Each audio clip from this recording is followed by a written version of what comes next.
हिल गधा पुराने जमाने की बात है। एक ताजिर था जो शहर से दूर एक गांव में रहता था।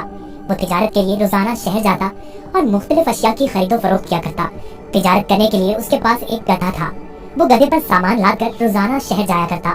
ताजिर अपने गधे की बहुत अच्छे तरीके से देखभाल करता, उसकी खुराक का बहुत ख्याल रखता, उसे वक्त पर चारा डालता और पानी पिलाता, क्योंकि ताजिर को पता था कि उसकी तिजारत के लिए इस गधे की बहुत जरूरत है। गधा बहुत सेहतमंद था। ताजिर बहुत सारा सामान एक साथ गधे पर लाद कर फरोख्त के लिए शहर ले जाता, लेकिन उसका गधा बहुत कामचोर और आलसी था। उसको भागना दौड़ना खाना पीना बहुत पसंद था। ओह, आज फिर शहर जाना पड़ेगा। मुझे हमेशा छुट्टियां क्यों नहीं हो जाती? मुझे छुट्टियां बहुत पसंद हैं। मेरे मालिक को तो हमेशा काम की ही पड़ी रहती है, पर मुझे फारिग रहना बहुत पसंद है। मेहनत करना तो बिल्कुल भी मुझे अच्छा नहीं लगता। ताजिर अपने गधे पर सारा सामान लाद कर शहर ले जाता और ताजिर को शहर जाने के लिए एक नदी को पार करना पड़ता था। शहर जाकर वो सारा सामान बेच देता। ताजिर को हर रोज बाजार की मांग के मुताबिक अशिया की तिजारत करनी पड़ती थी। कभी कपास तो कभी नमक, कभी सब्जियां तो कभी फल। ताजिर को पता लगा कि बाजार में नमक की मांग बहुत बढ़ गई है। ठीक है, मैं बहुत जल्द ही नमक लेकर आ जाऊंगा। उसने अपने गधे पर 4 बोरियां नमक की लादी और उसको मालूम हो गया कि 4 बोरियों का वजन काफी ज्यादा है।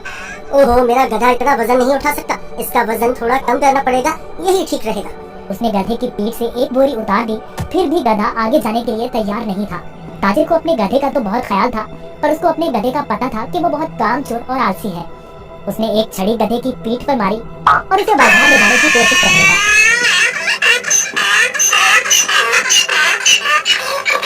चलो, मुझे पता है तुम बहुत आलसी हो। तुम्हें शहर जाना बहुत जरूरी है, क्योंकि बाजार में इस वक्त नमक की बहुत मांग है। ताजिर ने सारा नमक फरोख्त कर दिया। ओहो, सच में बाजार में नमक की बहुत मांग है। ताजिर ने फिर रोज की तरह शहर में नमक फरोख्त करना शुरू कर दिया। गधे पर कभी 3 तो कभी 4 बोरियां लादकर बाजार जाना पड़ता था, जिसकी वजह से गधा नाखुश था। पर वापसी पर गधा बिल्कुल खाली आता और बहुत खुश होता।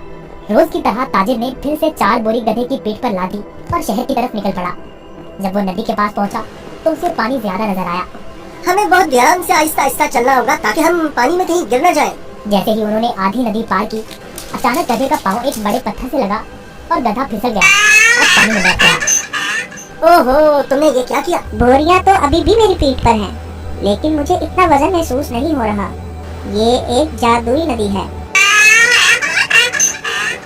गधा इस बात से हैरान था कि नदी में फिसलने की वजह से उन बोरियों का सारा नमक नदी में घुल गया था और बोरियों में से नमक खत्म हो चुका था। इसकी वजह से गधे को वजन महसूस नहीं हो रहा था, क्योंकि बोरियों में नमक बचा ही नहीं था, सब खत्म हो चुका था। ओहो, मेरी सारी मेहनत जाया हो गई। मैं शहर जाकर क्या करूँगा? सारा नमक तो बह गया है। शुक्र है खुदा का, मेरा गधा तो सही सलामत है। गधे को कुछ नहीं हुआ। शहर जाने का कोई फायदा नहीं, मुझे अब घर जाना चाहिए। वाह, कोई वजन भी नहीं और काम भी नहीं। ये तो कमाल की नदी है। फिर अगले दिन ताजिर ने 4 बोरियां गधे की पीठ पर लाद दी और शहर की तरफ निकल पड़ा।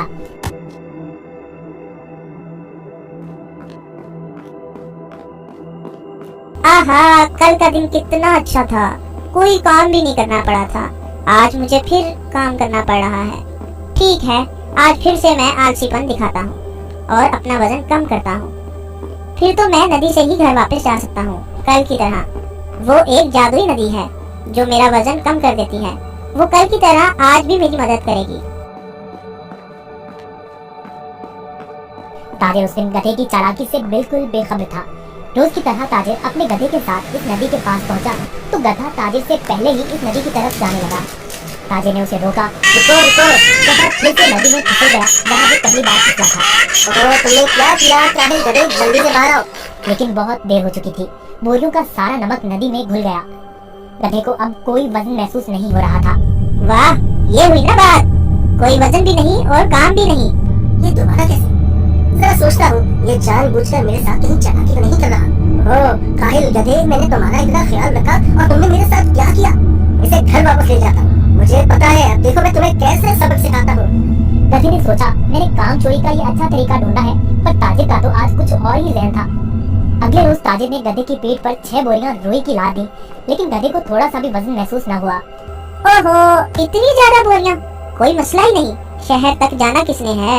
इस जादुई नदी तक तो जाना है बस। और वो शहर की तरफ जाने लगे। जब वो नदी के पास पहुंचे तो अचानक से गधा नदी पार करने लगा और उसी जगह पर फिसला जहां वो पहले फिसलता था। कातिल बाहर खड़ा होकर ये सब मंजर देख रहा है। ओहो, ये मेरी पीठ पर इतना वजन कहाँ से आ गया? ताजिर बहुत समझदार आदमी था। उसको पता चल गया कि उसका गधा जानबूझकर ये सब उसके साथ कर रहा है। इसलिए ताजिर ने इस दफा बोरियों में नमक के बजाय रुई भर दी थी। जैसे ही गधा नदी में फिसला तो रुई ने पानी जब्त कर लिया और गधे की पीठ पर वजन ज्यादा हो गया। हाँ, तुम मुझे इतने दिनों से बेवकूफ बना रहे थे। तुम्हारी इस हरकत से मेरा बहुत नुकसान हुआ है। तुम्हें इस बात का अंदाजा भी है क्या? अब तुम इसी तरह बोरियों के साथ फंस जाओगे। गधे को उन बोरियों के साथ ही घर आना पड़ा। इस तरह गधे ने अपना सबक सीख लिया और उस दिन के बाद गधे ने कभी नदी में फिसलने की हिम्मत न की। इसलिए नतीजा जैसा करोगे वैसा भरोगे।